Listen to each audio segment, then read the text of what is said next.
name of this story is Dr. DeSoto, written and illustrated by William Steig.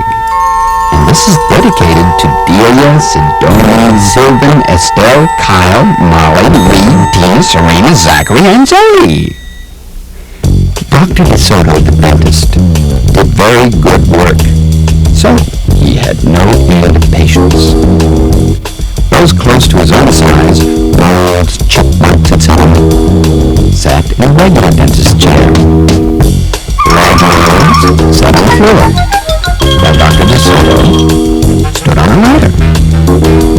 For extra large animals, he had a special room. There, Dr. DeSoto was hoisted up to the patient's mouth by his assistant, who also happened to be his wife. Dr. DeSoto was especially popular with the big animals. He was able to work inside their mouths wearing rubbers to keep his feet dry. And his fingers were so delicate and his drills so dainty, they could hardly feel any pain. Being a mouse, he refused to treat animals dangerous to mice. And it said so on a sign. When the doorbell rang, he and his wife would look out the window. They wouldn't admit even the most timid-looking cat. One day when they looked out, they saw a well-dressed fox with a flannel bandage around his jaw. "I cannot treat you, sir," Dr. DeSoto shouted. "Sir, haven't you read my sign?" "Please," the fox wailed. "Have mercy! I'm suffering!" And he wept so bitterly it was pitiful to see.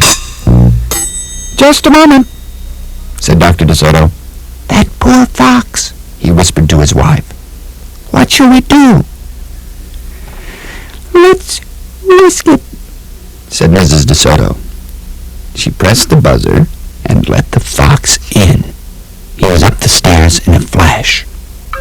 "Bless your little hearts," he cried, falling to his knees. "I beg you, do something.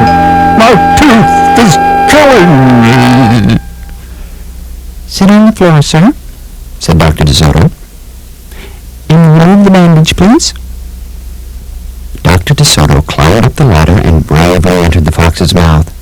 "Ooh, wow, phew, ooh," he gasped. The fox had a rotten bicuspid and unusually bad breath. "This tooth will have to come out," Dr. DeSoto announced. "But we can make you a new one." "Just stop the pain," whimpered the fox, wiping some tears away. Despite his misery, he realized he had a tasty little morsel in his mouth, and his jaw began to quiver. "Keep open!" yelled Dr. DeSoto. "Wide open!" yelled his wife. "I'm giving you gas now," said Dr. DeSoto. "You won't feel a thing when you leave that tooth." Soon the fox was in dreamland. Yummy, he mumbled.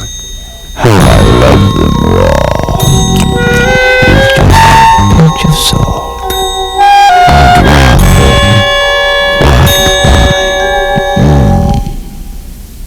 They could guess what he was dreaming about. Mrs. DeSoto handed her husband a pole to keep the fox's mouth open. Dr. DeSoto fastened his extractor to the bad tooth. Then he and his wife began turning the winch. Finally, with a sucking sound, the tooth popped out and hung swaying in the air. "I'm bleeding!" the fox yelped when he came to. Dr. DeSoto ran up the ladder and stuffed some gauze in the hole. "The worst is over," he said. "I'll have your new tooth ready tomorrow. Be here at 11 sharp." The fox, still woozy, said goodbye and left. On his way home, he wondered if it would be shabby of him to eat the DeSotos when the job was done.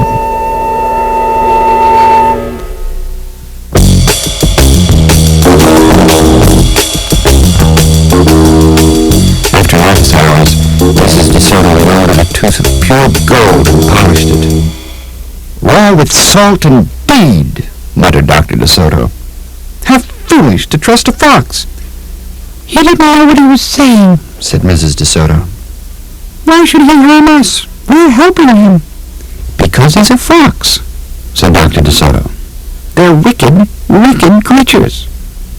That night, the DeSotos lay awake, worrying. Should we let him in tomorrow? Mrs. DeSoto wondered. Once I start a job, said the dentist firmly, I finish it. My father was the same way. But we must do something to protect ourselves, said his wife.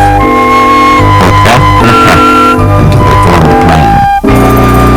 I think it will work, said Dr. DeSoto. A minute later, he was snoring. The next morning, promptly at 11, a very cheerful fox turned up. He was feeling not a particle of pain. When Dr. DeSoto got into his mouth, he snapped it shut for a moment, then opened wide and laughed. Just a joke, he chortled. Be serious, said the dentist sharply. We have work to do. His wife was lugging a heavy tooth up the ladder. Oh, I love it, explained the fox. It's just me, people. Dr. DeSoto set the gold tooth in its socket and hooked it up to the teeth on both sides. The fox caressed the new tooth with his tongue. My, it feels good, he thought. I really shouldn't eat them. On the other hand, are they almost?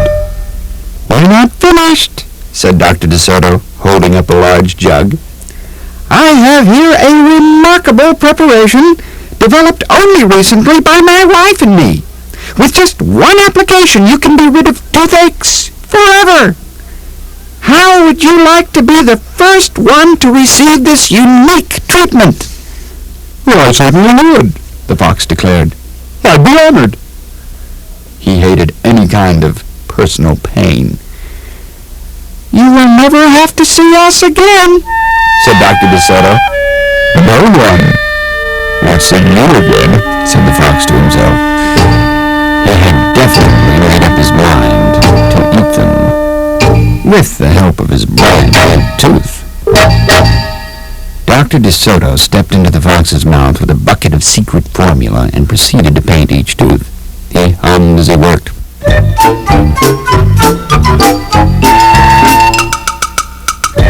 Mrs. DeSoto stood by her ladder pulling out spots he'd missed.